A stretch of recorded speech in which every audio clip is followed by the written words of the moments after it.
আজকে আমরা একটা খুব সাধারণ গল্প নিয়ে কথা বলবো। কিন্তু জানেন তো, কিছু সাধারণ গল্পের ভেতরেই কিন্তু লুকিয়ে থাকে অসাধারণ সব শিক্ষা। চলুন তাহলে আর দেরি না করে ঢুকে পড়ি আজকের আলোচনায়, আর খুঁজে বের করি কিভাবে একটা ছোট্ট মুহূর্ত আমাদের চরিত্রকে গড়ে তুলতে পারে। প্রশ্নটা কিন্তু বেশ ভাবার মতো, তাই না? মানে, একটা ছোট্ট সিদ্ধান্ত কি আসলেই বলে দিতে পারে যে একজন মানুষ হিসেবে আমরা ঠিক কেমন? আচ্ছা, এই প্রশ্নটা মাথায় রেখে চলুন অর্ণবের গল্পটা শোনা যাক। ওর জীবনের একটা ছোট্ট ঘটনাই হয়তো আমাদের এই প্রশ্নের উত্তর খুঁজে পেতে সাহায্য করবে। তো গল্পের শুরুটা হচ্ছে এমন একটা জায়গা থেকে যেটা আমাদের সবার খুব চেনা। মানে, আমরা কথা বলছি পরীক্ষার হলের সেই চাপের মুহূর্তগুলো নিয়ে। আর ঠিক সেখানেই আমাদের গল্পের নায়ক অর্ণব একটা বিরাট দোটানার মধ্যে পড়ে গিয়েছিল। তাহলে পরিচয় করিয়ে দিই অর্ণবের সাথে। অর্ণব ক্লাস 10-এ পড়ে। পড়াশোনায় কিন্তু বেশ ভালো। তবে হ্যাঁ, ওর একটা অভ্যাস আছে। মানে, প্রায়ই ও একটু সহজ রাস্তা খোঁজে, যাকে আমরা বলি শর্টকাট নেওয়া। তো একদিনের ঘটনা, স্কুলে ছিল গণিত পরীক্ষা, আর প্রশ্নটা বেশ কঠিন এসেছিল। যা হয় আর কি, ওই কঠিন প্রশ্ন দেখেই অর্ণব একটু ঘাবড়ে গেল। ভেতরে ভেতরে একটা টেনশন কাজ করতে শুরু করল।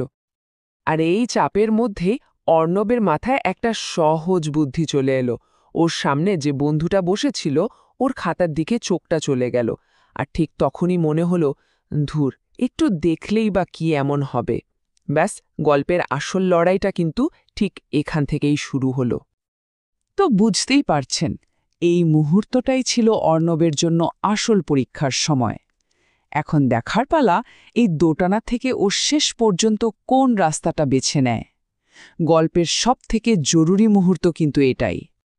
অর্ণব যখন বন্ধুর খাতার দিকে তাকিয়ে এসব ৭-৫ ভাবছে, ঠিক তখনই দেখল, আরে, শিক্ষক তো ওর দিকেই এগিয়ে আসছেন। এমনিতে তো এমন পরিস্থিতিতে যে কারোরই বুকটা ধড়াস করে ওঠার কথা, তাই না? কিন্তু মজার ব্যাপার হলো কি, শিক্ষককে আসতে দেখে ভয় পাওয়ার বদলে অর্ণবের মাথায় পুরো অন্য একটা খেলা শুরু হয়ে গেল। ওর চিন্তাভাবনাটা যেন হঠাৎ করেই ১৮০ ডিগ্রি ঘুরে গেল। আর ঠিক সেই মুহূর্তে অর্ণব খাতা থেকে চোখ সরিয়ে নিল।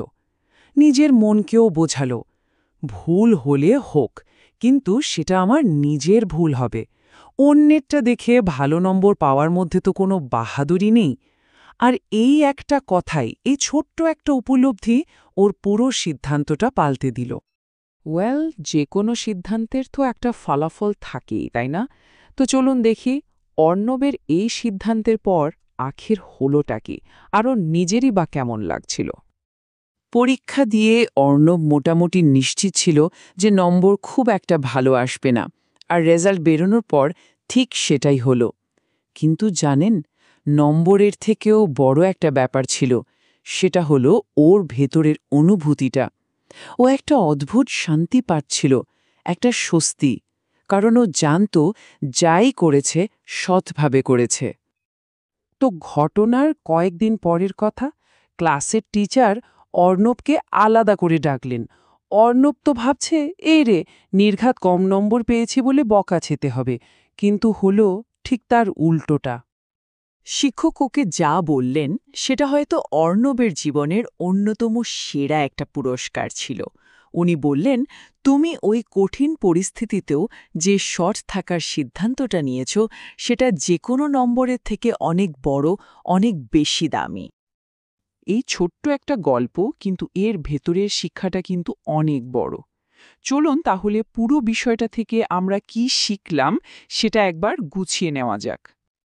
দেখুন, অর্ণবের এই গল্পটা আমাদের একটা জিনিস খুব পরিষ্কার করে দেয়। সেটা হলো, চরিত্র কিন্তু একদিনে তৈরি হয় না, বরং জীবনের এই রকম ছোট ছোট মুহূর্তে আমরা যে সৎ সিদ্ধান্তগুলো নিই, সেগুলোই একটু একটু করে আমাদের আসল মানুষটা বানিয়ে তোলে।